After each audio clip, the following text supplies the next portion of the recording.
Que a graça e a paz de Jesus Cristo habite em cada coração. Quem pode dizer amém? Amém. As criancinhas de colo, se os pais desejarem, nós temos o berçário como apoio, com a transmissão, então ali à disposição, e as demais criancinhas estão aí ao lado dos seus pais.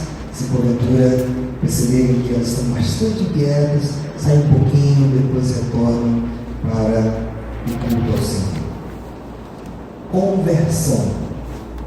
A necessidade urgente do maior milagre. Conversão. A necessidade urgente do maior milagre.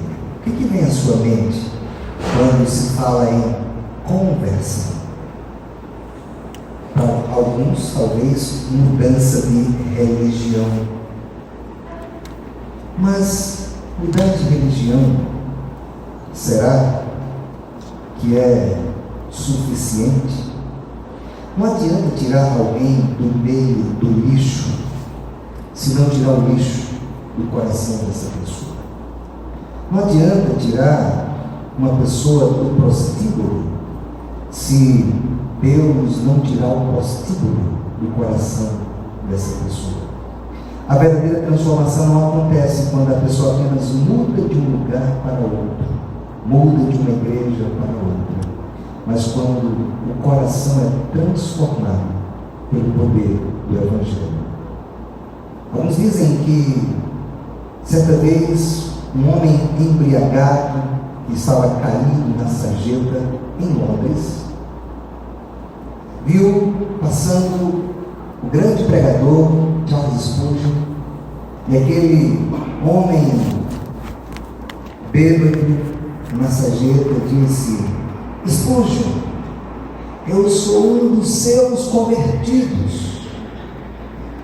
Meu desconcertado na instituição americana, pesquisando sobre o estilo de vida que os cristãos professos vivem, comparando a vida deles com a vida das demais pessoas que não confessam Jesus como Senhor, constatou que a quantidade de divórcio para aqueles que se dizem nascidos de novo é proporcional à quantidade de divórcio para os incrédulos. Nos 26% dos evangélicos entrevistados pelo Instituto Barna disseram que não é errado fazer sexo antes do casamento, assim como o mundo. Por que os evangélicos estão vivendo exatamente como aqueles que dizem que não creem no Evangelho? A igreja evangélica no Ocidente não difere tanto do mundo, dos ímpios. Ela se reúne a cada domingo, tem uma expressão formal de cristianismo, mas o estilo de vida se assemelha muito com os demais. Não se percebe o poder transformador de Deus, mudando radicalmente a maneira de pensar, a maneira de viver. William Booth, fundador do Exército de Salvação, vivendo ainda no final do século XIX, disse: o maior perigo da igreja, o maior perigo do século XX será uma religião sem o Espírito Santo. Cristianismo sem Cristo. Perdão sem arrependimento. Salvação sem regeneração. Política sem Deus. Céu sem inferno. Alguém diz: fui procurar a igreja e a encontrei no mundo. Fui procurar o mundo e me encontrei na igreja. Que situação deplorável, triste, vergonhosa para aqueles que usam esse nome tão precioso, o nome de Jesus, o nome do Rei, o nome do soberano Rei da Glória. Abra sua Bíblia em João capítulo 3, versículos do 1 ao 15. João 3, Jesus e Nicodemos. Um diálogo entre o Senhor Jesus Cristo e um importante líder judeu chamado Nicodemos. Havia entre os fariseus um homem chamado Nicodemos, um dos principais dos judeus.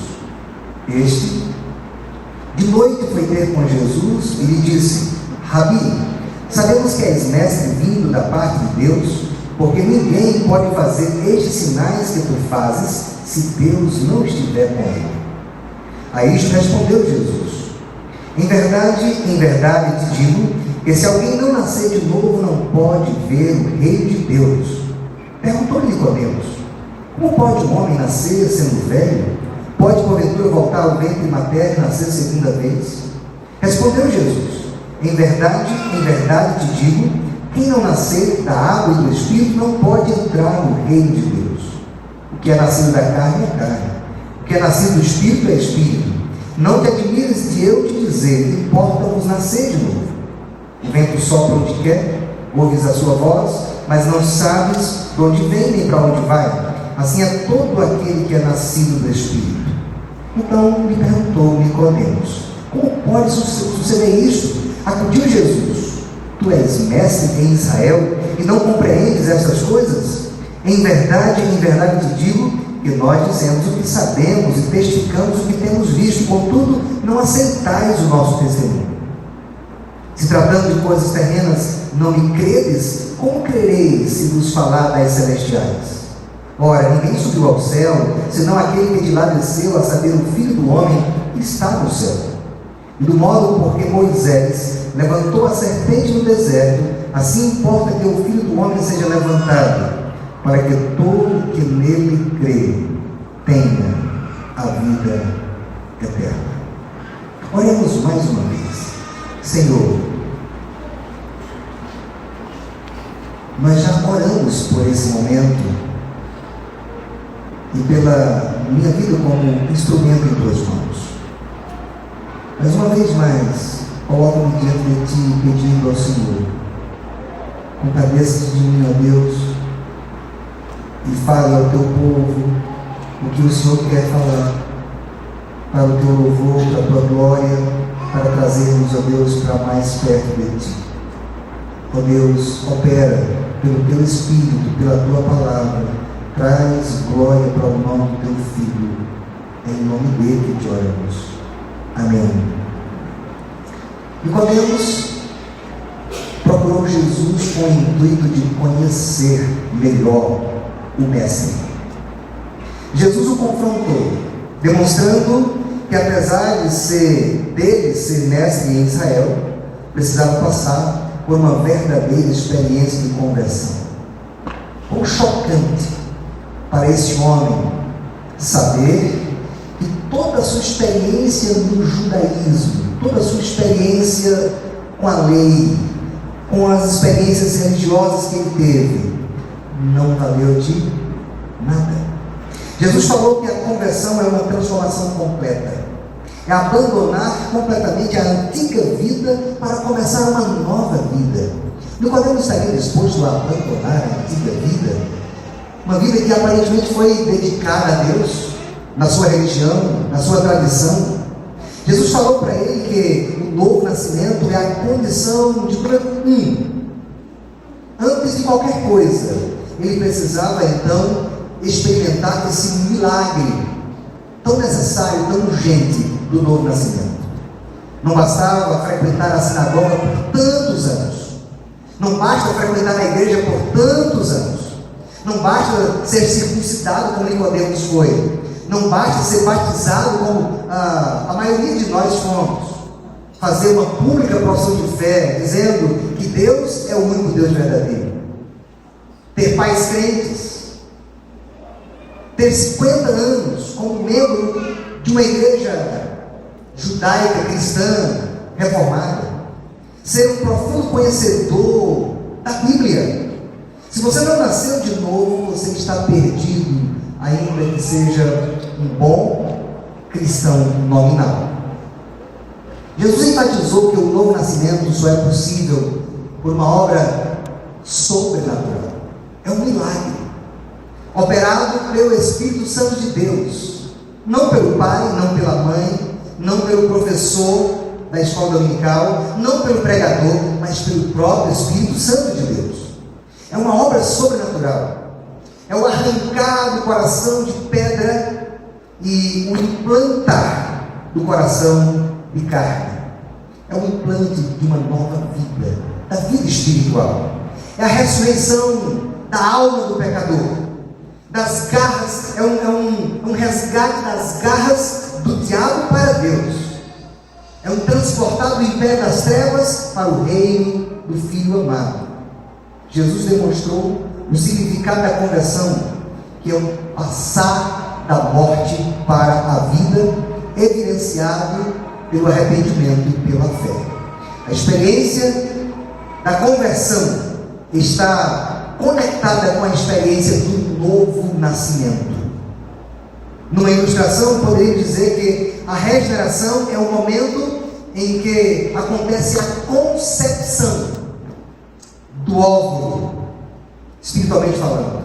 E a conversão é o momento em que dá-se a luz. E esse dar à luz é a manifestação do arrependimento e da fé. Enquanto que o primeiro é invisível e até imperceptível, o segundo, conversão, é visivelmente notado. É importante ter em mente a distinção entre regeneração e conversão. Um é o implante da vida, o outro é a manifestação da vida.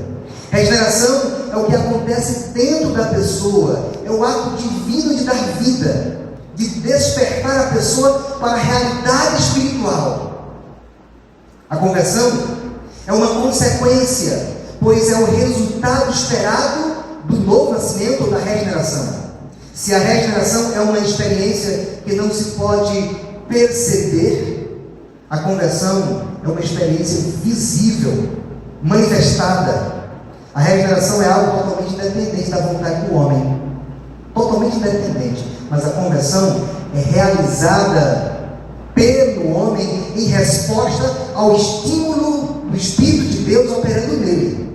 A conversão é a vontade do homem se inclinando na direção da vontade de Deus, em arrependimento e fé. Nicodemus começou a conversa com uma troca de gentilezas. Perceba, suas palavras são favoráveis a Jesus. São, na verdade, de reconhecimento, de elogio sobre a autoridade do Filho de Deus. Ele diz: Rabi, sabemos que o Senhor é mestre, vindo da parte de Deus, porque ninguém pode fazer estes sinais, esses milagres, esses atos portentosos que o Senhor faz, se Deus não estiver com ele. Nicodemus escutava de uma importante posição religiosa em Israel. João nos diz que ele era, no versículo de número 10, tu és mestre em Israel, tu és professor de Bíblia em Israel. Mas mesmo com o elogio que ele fez a Jesus, reconhecendo que Jesus veio da parte de Deus, que os milagres que Jesus operava era uma demonstração clara de que Deus estava com Jesus, Jesus não deu tanta importância ao elogio de Nicodemus. Jesus foi direto ao ponto, direto àquilo que é mais urgente, àquilo que é mais necessário. Jesus então disse para Nicodemus que em verdade te digo, que se alguém não nascer de novo, não pode ver o reino de Deus. Jesus disse que para que Nicodemus, eu, você, qualquer um de nós, contemplemos o Cristo face a face, Deus face a face, fôssemos introduzidos no reino de Deus, era necessário uma transformação completa. Atenção, transformação completa. Ele era mestre em Israel. Ele era um homem acostumado no uso de metáforas para ilustrar um ponto importante. E a maneira como ele responde é também usando metáforas. Como pode um homem nascer sendo velho? Pode, porventura, voltar ao ventre materno e nascer segunda vez? Se olharmos atentamente, Nicodemus estaria mais ou menos dizendo assim: será que é possível eu zerar a minha vida e começar tudo de novo, eu desprezar toda a minha história, todas as minhas experiências, zerar tudo e começar de novo. Nicodemo, na verdade, está resistindo à ideia de ter que desconsiderar a sua vida toda até aquele momento. Ele está, na verdade, se desculpando, achando que já é tarde demais. Afinal de contas, ele já é um homem experimentado, já é um homem de uma certa maturidade, uma certa idade, e acha que não é preciso voltar atrás, mudar, recomeçar. Ele está muito apegado à sua tradição, ele está muito apegado à sua religiosidade. Nicodemos acha que já viveu e experimentou muitas coisas em sua vida. Todas as experiências que ele já passou, todo o seu aprendizado, todo o seu status, ele não está disposto a começar do zero, de zerar, de resetar. Ele já foi muito longe em sua trajetória, ele já se tornou mestre em Israel, ele já ganhou muito respeito, muita atenção, muitos elogios. Ele não está disposto a abandonar tudo e começar do zero. Porque conversão, como o próprio nome indica, é mudança radical, é morrer e nascer outra vez, é abandonar a velha vida e iniciar uma nova vida. Será que Nicodemo estaria disposto a isso? É deixar tudo para trás, especialmente aquilo que a nossa carne mais valoriza: nosso status, nosso nome, nossa reputação, nossos apegos. Significa que a vida que se redireciona completamente tem que deixar de estar centralizado no homem e passar a centralizar-se completamente em Jesus. Para trás, Nicodemos teria que deixar os seus méritos, a sua autossuficiência, todo tipo de coisas das quais normalmente ele se orgulhava e nós nos orgulhamos. Na verdade, ele precisava de um milagre. Diante da questão levantada por Nicodemos sobre a dificuldade de realizar o que Jesus exigia dele, o Senhor argumentou que aquela experiência não dependia da vontade de Nicodemos.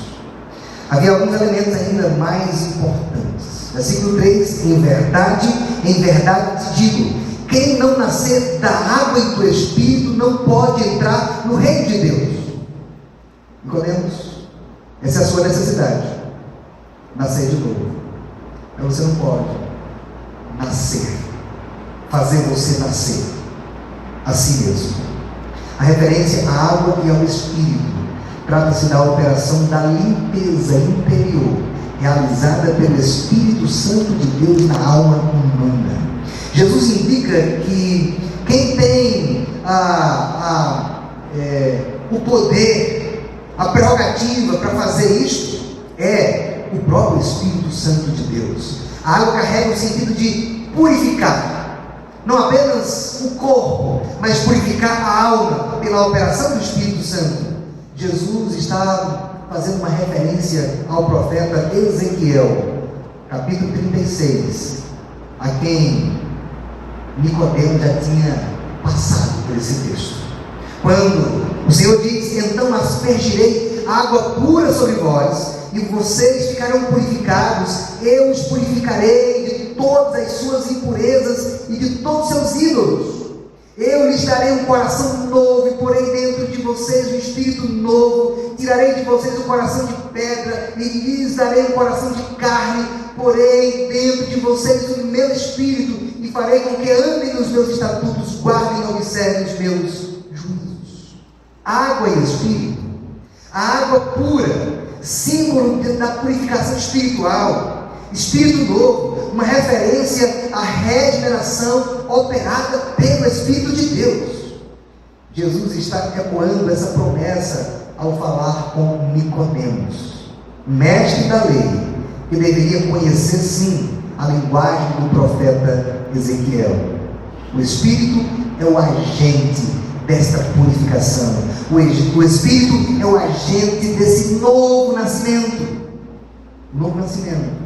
Esta obra divina, do alto, sobrenatural, realizada pelo Espírito Santo no interior do homem, no interior do pecador, na alma do pecador. Não se trata de mudar de religião, mas se trata de receber um novo coração.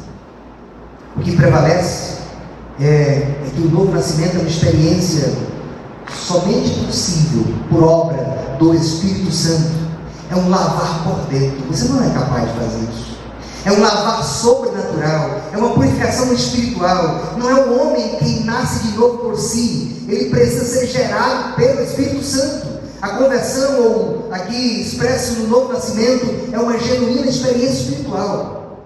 Eu sei, e muitas vezes o nosso desejo é ver sinais espetaculares acontecendo, obras e mais obras, revelações após revelações, mas não há desejo em seu coração por uma vida realmente transformada por Deus. Esses dias eu visitava alguém, e essa pessoa falava de tantas coisas que havia realizado, tantas manifestações do poder de Deus na vida dele, e eu olhei nos olhos dele e disse para ele: eu não me impressiono com tudo isso que você já fez. A minha única pergunta é: como vai sua família?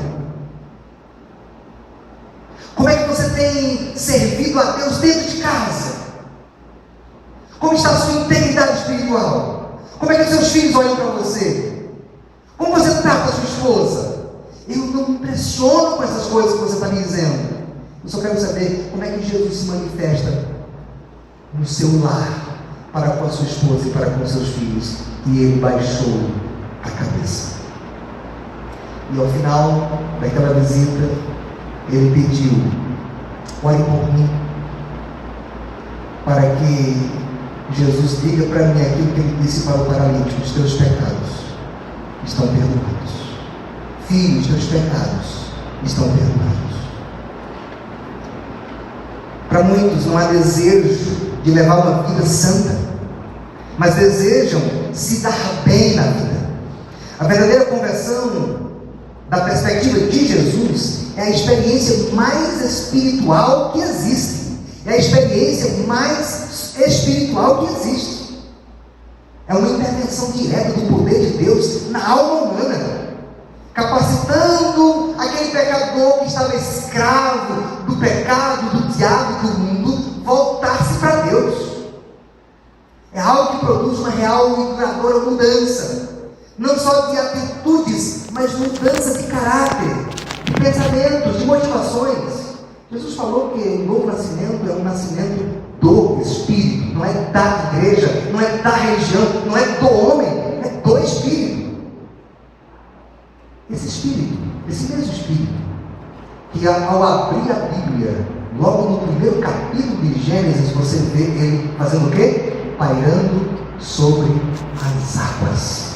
É esse mesmo Espírito que coloca ordem no caos, que preenche o que está vazio. É esse mesmo Espírito que, com uma sombra, envolveu Maria e gerou o Filho de Deus no ventre dela. Isso nos ajuda a perceber que, desde o início, a função do Espírito Santo de Deus é fazer com que a vida brote, é fazer com que a morte dê lugar para a vida.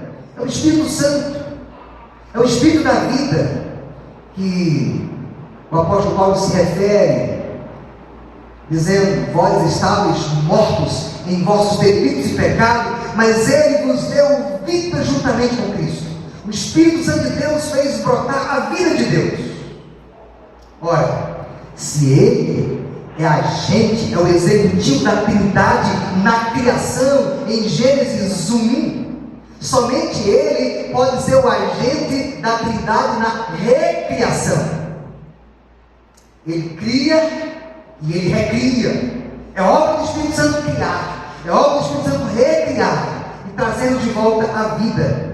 Por isso, assim, se alguém está em Cristo, é nova criação de Deus, nova criação do Espírito Santo de Deus. As coisas velhas já passaram, e eis que se fizeram novas.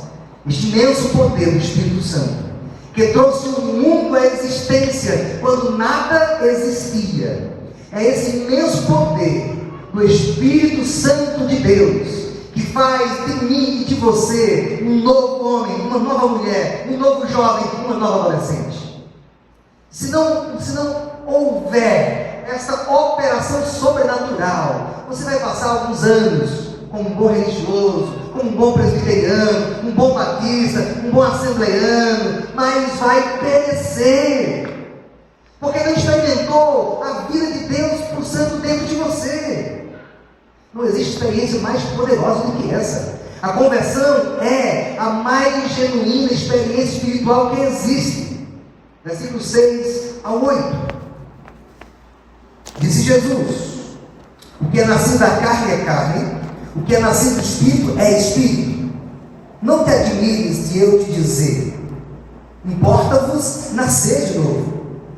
O vento sopra onde quer, ouves a sua voz, mas não sabes de onde vem nem para onde vai. Assim é todo aquele que é nascido do Espírito.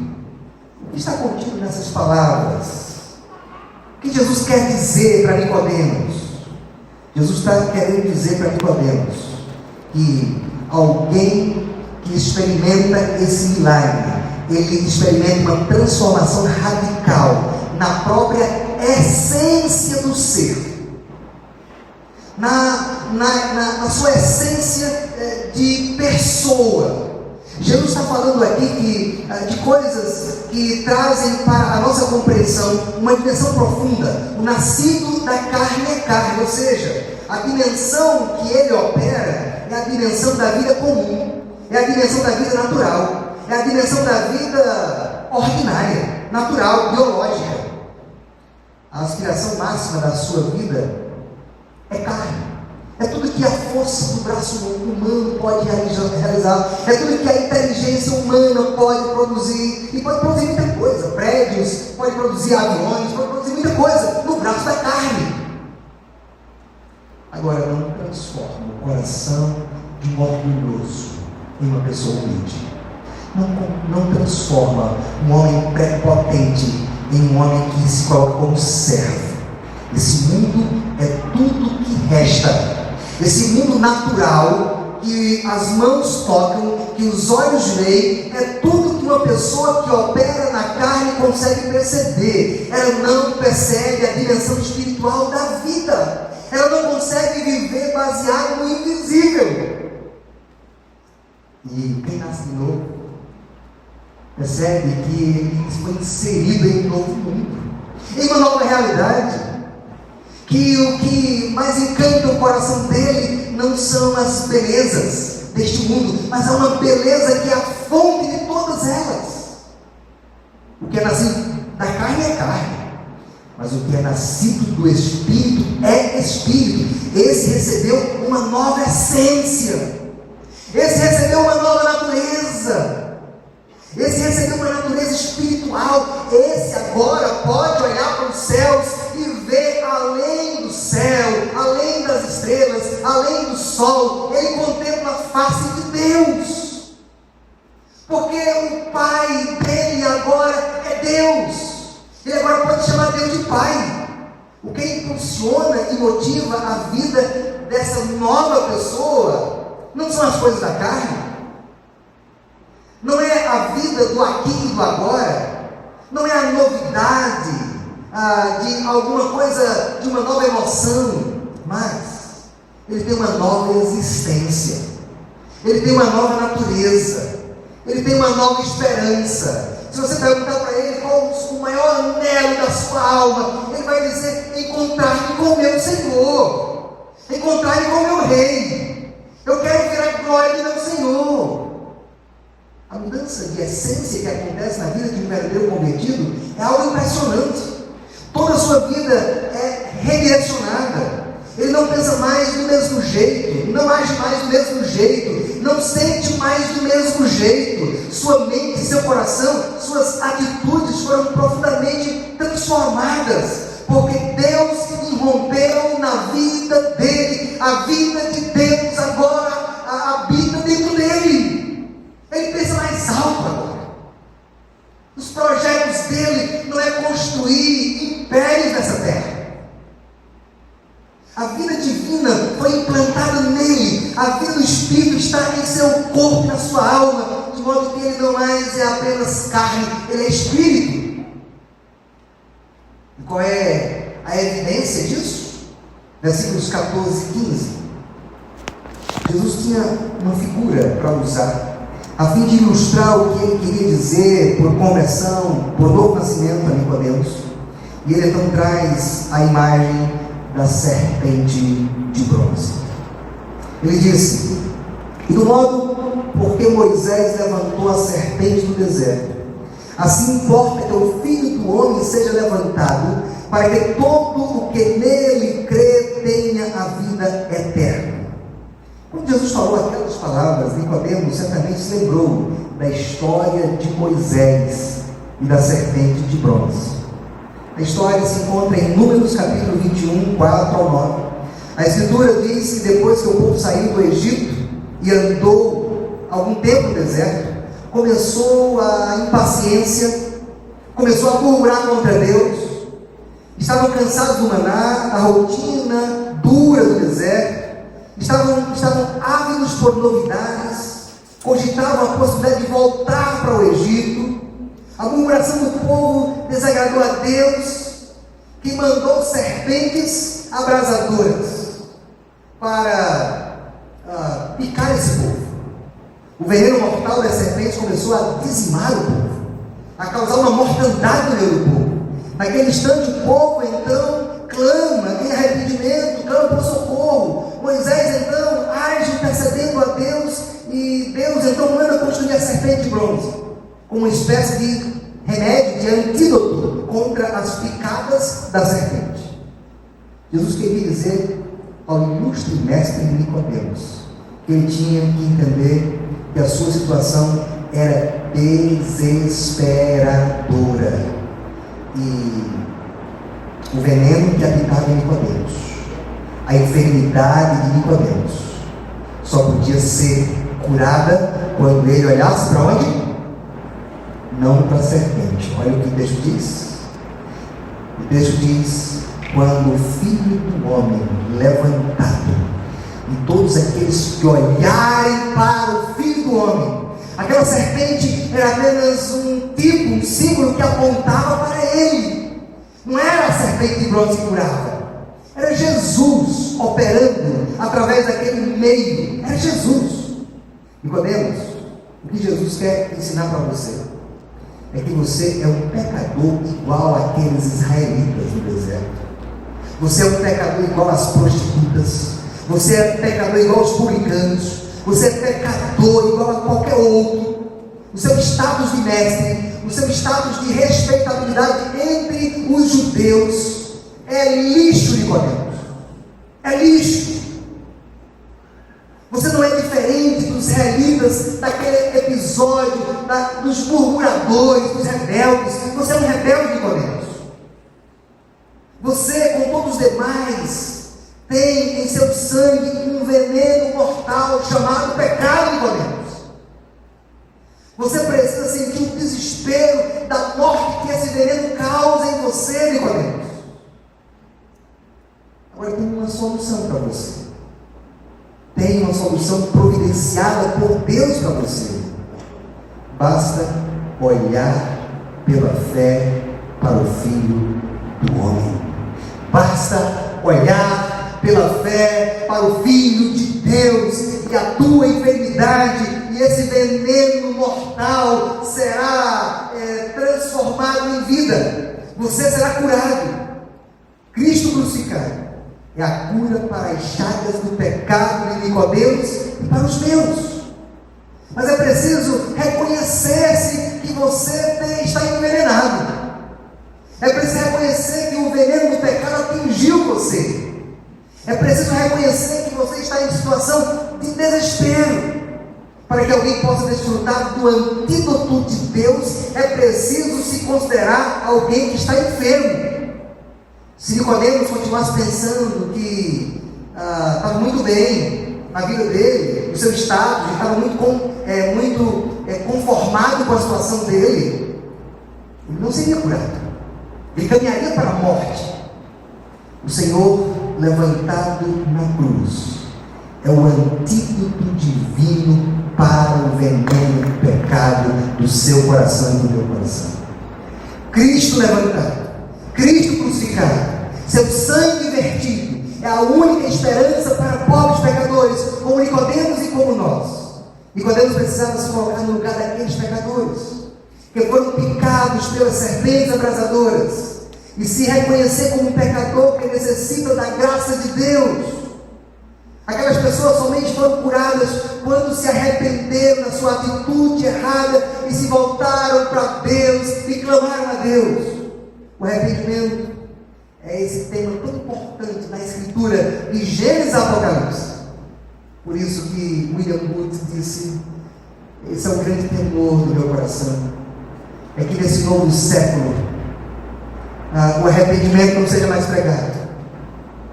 A convocação divina para que o homem reconheça que ele está à beira da morte em razão dos seus pecados, não seja mais ensinado nos púlpitos, não seja mais proclamado em alto e bom tom. Arrependa-se, reconheça que você está condenado pelo pecado e só existe uma maneira de salvar a sua alma, é que você se arrependa e olhe para Cristo Jesus.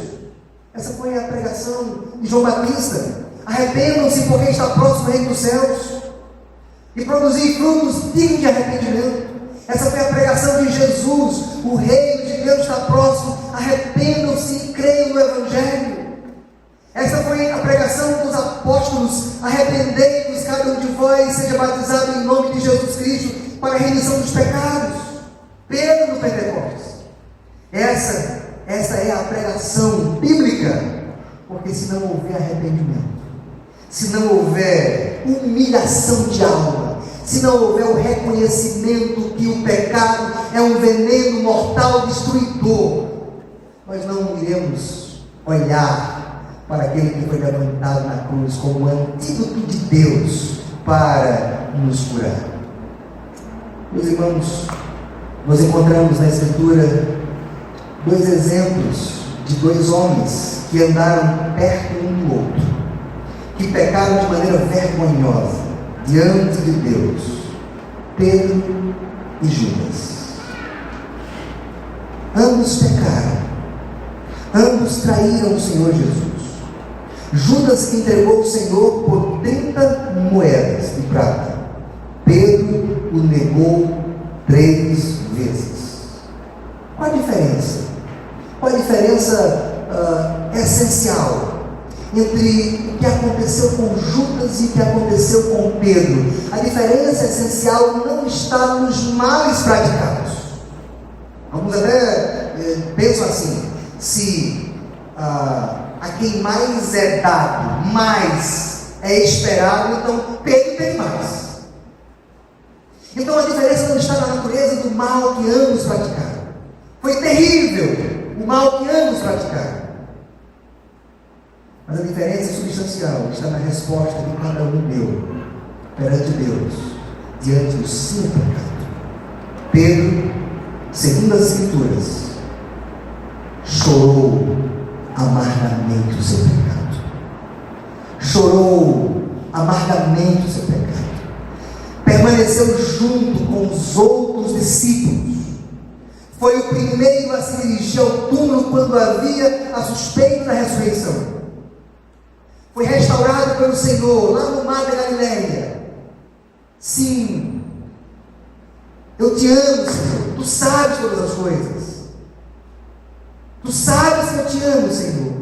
Tu sabes que eu caí, mas eu continuo amando, Senhor. A reação de Judas foi diferente. Embora ele também tenha sentido algum pesar pelo que ele fez, o evangelista Mateus, no capítulo 27, 3 a 5, diz: então Judas, o que o traiu, vendo que Jesus foi condenado, tocado de remorso, houve uma medida de tristeza aqui no coração de Judas. Devolveu as 30 moedas de prata aos principais sacerdotes e aos anciãos, dizendo: pequei traindo sangue inocente. Eles, porém, responderam: que nos importa? Isso é contigo? Então Judas, atirando para o santuário as moedas de prata, retirou-se e foi enforcar-se. Que mudança, que diferença. Ele sentiu remorso, uma sensação de pesar pelo que ele fez. Ele teve a sua consciência, ele teve a consciência de que ele pecou e admitiu isso.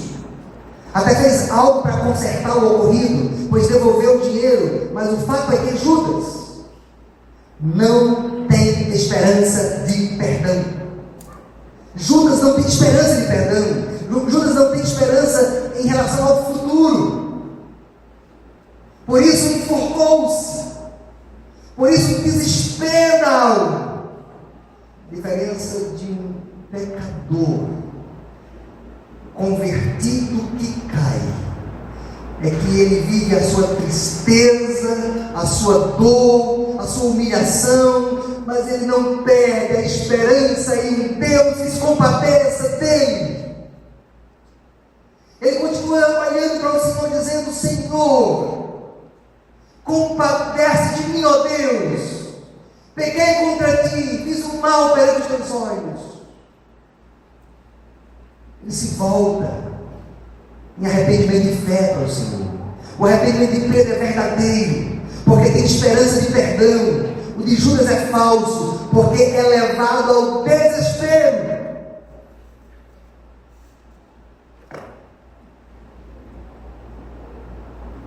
Alguém diz: a verdadeira conversão e arrependimento não consiste de tal remorso que se desgosta com as consequências do pecado, mas consiste de um quebrantamento interno do coração, de uma tristeza causada pelo pecado em si, não pela consequência, mas pelo pecado em si, por causa do seu conflito com a vontade de Deus, pela reprovação divina, pelo ódio contra o pecado.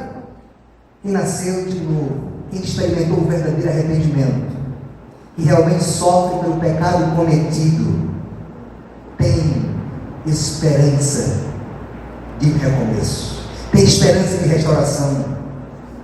Por isso, aqueles que se arrependem, o arrependimento passa pelo seu intelecto, ele admite, ele reconhece, ele sabe o que ele fez, o fato do seu pecado, mas também há uma tristeza profunda na alma. E não somente isso, ele volta para casa, como o filho pródigo volta para casa, dizendo: Pai, eu pequei contra os céus, pequei contra ti, não sou digno de ser chamado teu filho. E assim que aconteceu também com Davi. Ele reconheceu o seu pecado, dizendo: pequei contra ti somente, fiz o mal perante os teus olhos. Ele clamou por misericórdia: tenha misericórdia de mim, ó Deus, segundo a tua benignidade. Ele deseja purificação: purifica-me com ensopo e ficarei limpo, lava-me e ficarei mais alvo que a neve. Ele vive essa dor no seu coração e ele deseja que o Senhor restaure a alegria da sua salvação. Faz-me ouvir júbilo e alegria, para que exultem os ossos que esmagaste. Davi não quer apenas o perdão. Davi quer o que mais? Transformação do coração, mudança de vida nova, um homem novo, com novas atitudes. E aí muda também a volição da vontade. Tem a ver com essa reação de afastamento do pecado, essa mudança que se manifesta no exterior, quando ele diz: cria em mim, ó Deus, um coração puro e renova dentro de mim um espírito inabalável. Queridos irmãos, lamentavelmente, nós, povo de Deus, ainda estamos lutando contra o pecado e algumas vezes vamos cair. Mas a queda de um convertido é diferente da queda de um não convertido. O convertido não permanece lá. O convertido não permanece na lama. Ele não volta ao vômito e fica lá. Ele não volta para a lama e fica lá. Ele cai, mas arrependido, ele volta para casa dizendo: Senhor, salva-me. E o texto bíblico diz claramente, aí do modo porque Moisés levantou a serpente no deserto, Assim importa que o Filho do Homem seja levantado, para que todo aquele que nele crê tenha vida eterna, não permaneça no seu pecado, não permaneça na morte, mas tenha a vida eterna. Não volte para casa hoje sem contemplar a glória do Cristo crucificado, estendendo o braço de perdão para pecadores que caíram e que estão profundamente tristes por causa dos seus pecados e desejando: Deus, renova o meu coração, quero voltar ao início de tudo, encontrar-me contigo, Senhor, quero rever meus conceitos, valores, eu quero reconstruir a minha vida na tua presença, Senhor. O fim não é enforcar-se, o fim não é o desespero, mas o fim é a esperança que há naquele que foi levantado para salvar a minha vida, para salvar a sua vida e para nos oferecer o perdão e a vida eterna. Olhe comigo. Senhor nosso Deus, essa é a tua palavra, Senhor. Tua palavra que mostra para nós que se Nicodemos não se reconhecer tão pecador como todos os demais são, não há remédio para ele. Se nós não reconhecermos, ó Deus, o veneno do pecado que habita em nós, que nos leva a pensar o que nós não deveríamos pensar, que nos leva a falar o que nós não deveríamos falar, que nos leva a tratar, ó Deus, cônjuge, filhos, pais, de maneira tão hostil, de maneira tão dura, tão insensível. Ó Deus, muda-nos de dentro para fora, muda a essência, muda a natureza, muda os pensamentos, muda, ó Deus, as motivações, muda aquilo que nós valorizamos, muda os nossos amores e canaliza o nosso amor a Cristo, aquele que viveu por nós, aquele que morreu por nós, aquele que ressuscitou por nós, aquele que agora à direita de Deus intercede por nós, aquele que voltará para nós, para que vivamos com Ele para sempre e sempre. Em nome dele te oramos. Amém. Cantemos.